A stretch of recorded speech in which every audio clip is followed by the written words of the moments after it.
Welcome to our enchanting journey of English learning through storytelling. Ready your hearts as we join Lily, the girl with a love for the sea, on her quest for a secret treasure. Every word you hear is a step closer to mastering English. Listen carefully and let stories transform your linguistic abilities. Are you prepared? Let's dive in. Once in a lovely little town by the sea, there lived a girl named Lily. Lily loved the sea. Every day, she walked on the beach and looked at the blue water.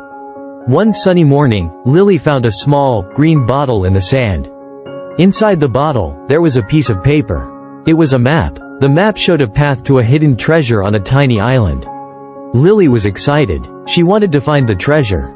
She went to her friend, Tom, who had a small boat. "Tom, look at this map. It shows a treasure on an island," she said. "Wow, let's find it," Tom replied. Together, they sailed to the island. The sun was warm, and the water was clear. They followed the map's path through the trees and rocks. After a long walk, they found an X on the ground. "This is the spot," Lily said. They started to dig. It was hard work, but they didn't stop. Soon, they found a wooden box. They opened the box and inside were shiny gold coins and beautiful jewels.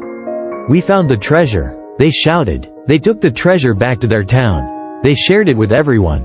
Lily and Tom were happy because the treasure made everyone in the town happy, too. From that day, Lily and Tom were known as the best treasure hunters in the town. And they learned something important. Sharing with others makes your own treasure even more valuable.